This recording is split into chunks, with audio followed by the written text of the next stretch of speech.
sinasabi ko na bodega na pinapagawa namin. Doon sa kabila yun eh. Doon sa aming bakanteng lote yun.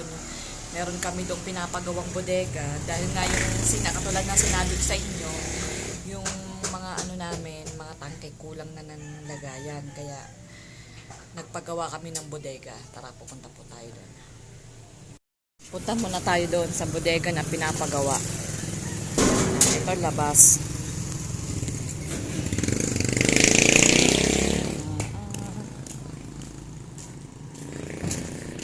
Yan, medyo malayo-layo eh. Malayo-layo dun sa bahay namin. Ito yung bakante namin lote. Yan. Naandito din yung paupahan namin na iba. Yan, papasok tayo dito.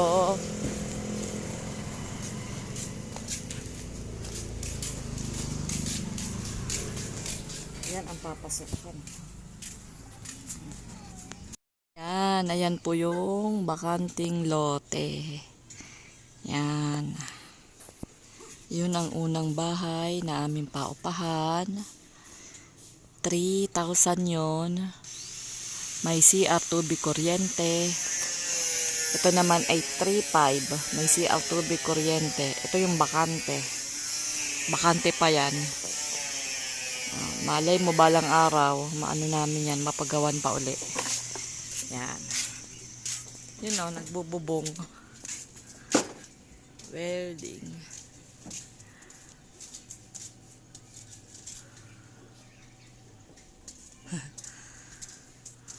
Malapit na matapos, flooring na lang.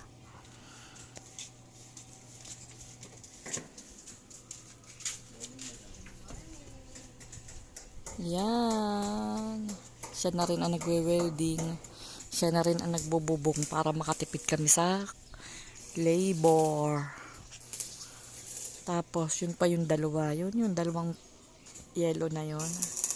Yan, paupahan din po yan. Ayan ay yung isa 2,000, yung isa 2,500. Kaya ganun kamura kasi kapatid ko naman yung nakatira sa isa at yung isa medyo matagal na siya doon kaya mura.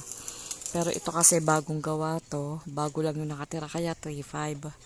Tsaka maganda rin ang loob niyan. Ayun naman ay 3,000.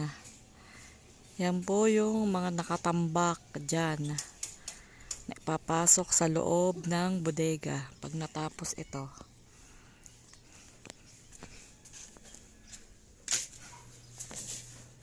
Ayun o, yung dalawang bahay. Kulay dilaw. Pasok tayo dito. Yan. Konti na lang. May bubong na. Yan. Oo. Kalahati na lang. May bubong na. Yan. Ang jowa ko lang ang nag-process niyan para makamura kami sa labor. Tapos flooring na lang. Tapos, pag na-flooringan yan, lilipat na yung mga gamit. Malaki pala ito, ano? Malawak, maraming mailalagay dito. Gigilid lang na igigilid eh. Nga.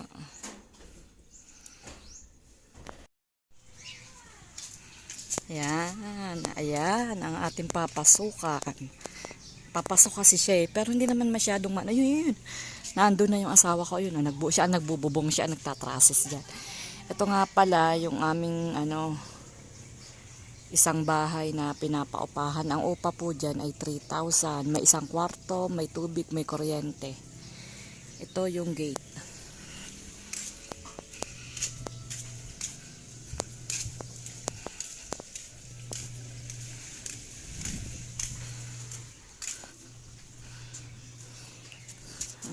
Ayun naman yung isa. Ayun naman yung isang bahay. Ganun din. 3,500 naman yun. Nakaway. Yun, nagbububong. 3,500 po yun. May isang bahay. Ay, may isang kwarto. May tubig, may kuryente. Kompleto po yan. Tapos ito yung bakanting lote. Yan. Ayun ang bodega na pinapagawa namin. Dahil nga Kulang nga sa ano. Sa, ayun, nagwe-welding oh. Kaway muna, kaway. Yan. Ito. Yun pa, yung dalawa pala. Yung dalawang bahay doon.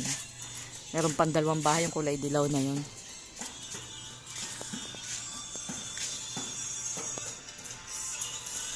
Ah. Ayan yun. Oh, ang daming pusa, oh. Ayan, ay. Ito yung ano naman, yung mga ibang mga gamit na aming ano, tinambak dyan kasi nga ginagawa pa yung bodega pagkatapos ng ano, ng paggagawa. Ano na doon. Tawag doon. Ipapasok na sa loob.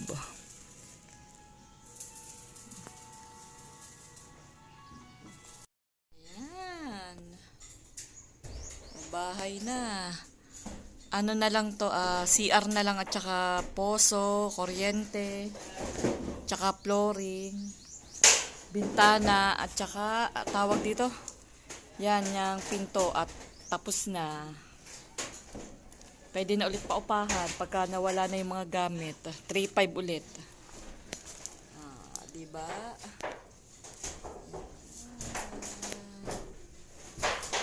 Yan, yan ang nalundo yung gitna. Ha? Nalundo yung gitna. Nasaan? Ito. Nalundo. Hala, nalundo daw yan. Bakit kaya? Ay, oo nga ano. Baka kulang sa bakal. Pag nakakwarto yan, dyan may brace yan. Ayun. Pag nagkaroon ng kwarto, may brace. Yung kabila, wala din naman yun eh. Ay, oo. Pare-parehas na ganun. Medyo malaki-laki na rin na nagagastos dito. Ay, nako. Ganun talaga. Nagpapagawa. Kailangan ng gumastos. Balang araw mapapakinabangan din to eh. Kapag hindi na namin to nilagyan ng mga gamit na i-dispose na, gagawin din namin tong paupahan. Yan, ayan po ang aming bodega. Yan, maingay sa taas kasi nga nagbububong ang aking jowa. Siya na lang ang nagbububong.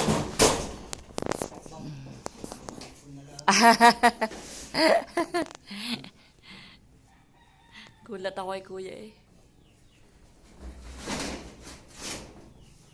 Malakas ngayon ang turista, anak. Yan nga pa.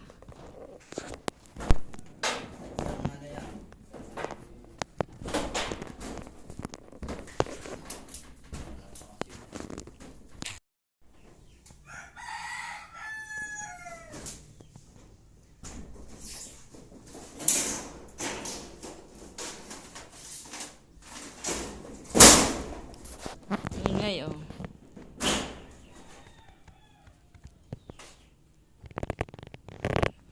Parang kakaunti ang turista dito. Napunta na sa Kalayo at saka sa ano? Sa Balaytige. Kaya nga. Kadumi ba naman ng ano, dagat?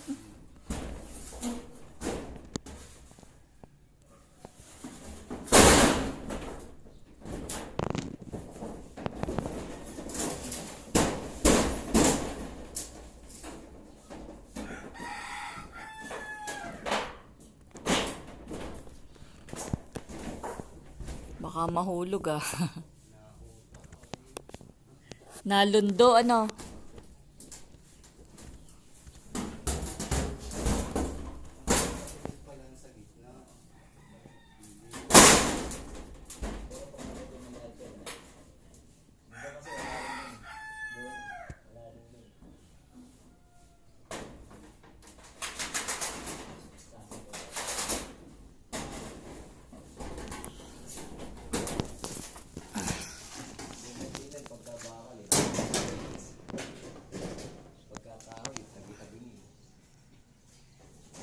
Yan, tingnan natin, oh.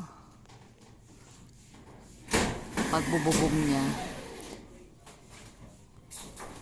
Wini-welding din niya yan, eh. Kasi nga process. O ngayon, kung kukuha pa ako ng ibang magle-labor, edi mas lalo ng napagastos. At least yan, siya na. O edi nakatipid kami sa pagbububong tsaka process. Mahal din yun eh, yung pag ano, yung pagtatrases, pag kumontrata. Ang alam ko mahal yan eh. Oo. Kaya nga, lahat ng bahay namin na pinagawa, siya na lang ang nagtatrases para, ano, tipid. Total, marunong naman siya eh. Ayan, ayan ang kanyang welding machine. Kanyang welding machine. Maliit lang.